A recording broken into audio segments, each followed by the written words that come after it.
മുൻപൊക്കെ ഞാനൊരു ടവലൊക്കെ വിരിച്ചിട്ടായിരുന്നു രാത്രി കിടക്കുന്നുണ്ടായിരുന്നത്. അത് ലീക്കേജ് പേടിച്ചിട്ട് തന്നെയാണ് ടവലൊക്കെ വിരിച്ച് വളരെ ലിമിറ്റഡ് ആയിട്ട് അങ്ങനെയൊക്കെ ഇരുന്ന് കിടക്കാറുണ്ടായിരുന്നത്. പിന്നെ തിരിഞ്ഞിട്ട് ഒരു സൈഡിലേക്ക് അല്ലെങ്കിൽ ഈ സൈഡിലേക്കോ വലത്തെ സൈഡിലേക്കോ ഇടത്തെ സൈഡിലേക്കോ മാത്രം കിടന്നിട്ട്, അതായത് നമ്മളുടെ ആ ഒരു ലീക്കേജിനൊക്കെ മിനിമൈസ് ചെയ്യാൻ വേണ്ടിയിട്ട് ഒരുപാട് കഷ്ടപ്പെട്ടിട്ടായിരുന്നു ആ ഒരു സമയത്ത്. നല്ല സ്ട്രഗിൾ തന്നെയായിരുന്നു അത്. ഇപ്പോൾ ഈ പീരീഡ്സ് പാൻറ്റീൻ്റെ ഒരു ഏറ്റവും വലിയ ബെനിഫിറ്റ് എന്താ വെച്ചാൽ നമ്മൾ എങ്ങനെ തിരിഞ്ഞും മറിഞ്ഞും എങ്ങനെ കിടന്നിട്ടുണ്ടെങ്കിലും ലീക്ക് ആവില്ല എന്നുള്ളതാണ്. ലീക്ക് പ്രൂഫ് ആണ്. ഏത് സൈഡിൽ നിന്നും നമ്മൾ എത്ര കുത്തി മറിഞ്ഞിട്ടുണ്ടെങ്കിലും ഇതിന് യാതൊരു കാരണവശാലും ഒരു രീതിയിലുള്ള ലീക്കും ഒരു ഡ്രോപ്പ് ലീക്ക് പോലും പുറത്തേക്ക് ഉണ്ടാവില്ല.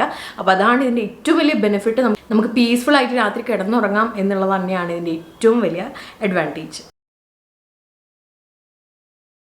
ഞാൻ പേഴ്സണലി ഫ്രേഗ്രൻസ് ഒന്നും ഇല്ലാത്ത പ്രോഡക്റ്റ്സ് തന്നെയാണ് പ്രിഫർ ചെയ്യുന്നത്. ഒരു പാർട്ട് വളരെ സെൻസിറ്റീവ് ആണ്, അത് ഇറിറ്റേറ്റ് ആവാനുള്ള ചാൻസ് കുറച്ച് അധികം ഉള്ളത് കൊണ്ട് തന്നെ I stay away from fragrances. അപ്പം ഫ്രേഗ്രൻസ് ഫ്രീ ആയിട്ടുള്ള പ്രോഡക്റ്റ്സ് ആണ് ഞാൻ കുറച്ചും കൂടി പേഴ്സണലി പ്രിഫർ ചെയ്യുന്നത്. ഞാൻ ബോഡീനെ നന്നായിട്ട് ഹൈഡ്രേറ്റ് ചെയ്ത് വെക്കാൻ വേണ്ടിയിട്ട് മാക്സിമം ശ്രമിക്കാറുണ്ട് കേട്ടോ. അതെനിക്ക് ഭയങ്കരമായിട്ട് ഹെൽപ്ഫുൾ ആയിട്ട് തോന്നാറുണ്ട്. നന്നായിട്ട് വെള്ളം കുടിക്കാതെ ഏത് ഫോമിലാണെങ്കിലും, ഇളനീരുടെ വെള്ളമാണെങ്കിലും ഏതെങ്കിലും ടൈപ്പ് ജ്യൂസ് ആണെങ്കിലും ഒക്കെ തന്നെ ധാരാളമായിട്ട് നമ്മളെ ബോഡിക്ക് ആവശ്യമാണ് ആ ഒരു സമയത്ത് ഹൈഡ്രേഷൻ. അപ്പോൾ ഇത് എനിക്ക് നല്ല ബെനിഫിറ്റ് ആയിട്ടും ഹെൽപ്ഫുൾ ആയിട്ടും ഫീൽ ചെയ്തിട്ടുണ്ട്. പീരീഡ്സിൻ്റെ പേര് പറഞ്ഞിട്ട് കുറച്ച് ചോക്ലേറ്റ്സ് ഒക്കെ അടിക്കാറുണ്ട് കേട്ടോ. അതായത് ഡാർക്ക് ചോക്ലേറ്റ്സ് തിന്നാലേ എനിക്ക് അതിൻ്റെ മനസ്സിൻ്റെ ആണോ ബോഡിയുടെ ആണോ എന്ന് അറിയില്ല, എനിക്ക് ക്രാംസ് കുറച്ച് കുറയുന്ന രീതിയിൽ ഫീൽ ചെയ്യാറുണ്ട്. എന്തെങ്കിലും ഹെർബ്സ് ടീ ഒക്കെ യൂസ്ഫുൾ ആയിട്ട് ഫീൽ ചെയ്യാറുണ്ട്. ഞാനൊരു കുറേ ഹെർബ്സിൻ്റെ പാക്ക് ഓഫ് 20 ഉള്ള ഒരു ടീ പാക്ക് യൂസ് ചെയ്യുന്നുണ്ട്.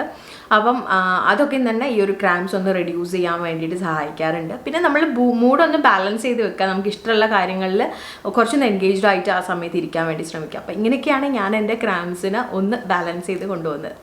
ഈ രീതിയിലുള്ള പീരീഡ് പാൻറ്റീസ് ആണ് ഞാൻ കുറച്ചും കൂടി പ്രിഫർ ചെയ്യുന്നത്. കാരണം ഇതിന് കറക്റ്റായിട്ടുള്ള ഒരു പ്രൊട്ടക്ഷൻ തരാൻ വേണ്ടി പറ്റും.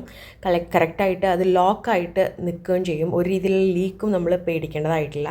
അതുകൊണ്ട് തന്നെ ഈ ഒരു രീതിയിലുള്ള പീരീഡ് പാൻറ്റീസ് യൂസ് ചെയ്യുകയാണെങ്കിൽ കുറച്ചും കൂടി നിങ്ങൾക്ക് കംഫർട്ടബിൾ ആയിരിക്കും. എസ്പെഷ്യലി രാത്രിയൊക്കെ കിടന്നുറങ്ങുന്ന സമയത്തും തിരിഞ്ഞു മറിഞ്ഞൊക്കെ കിടന്നുറങ്ങുന്ന സമയത്തും ഒട്ടും ലീക്ക് ആവില്ല. ആ രീതിയിലുള്ള പ്രൊട്ടക്ഷനാണ് ഇതിൻ്റെ ഈ ലെയർ തന്നെ ഒട്ടും ലീക്ക് പ്രൂഫ് ആയിട്ടുള്ള ഒന്നാണ്. അപ്പോൾ എന്തായാലും ട്രൈ ചെയ്ത് നോക്കാം.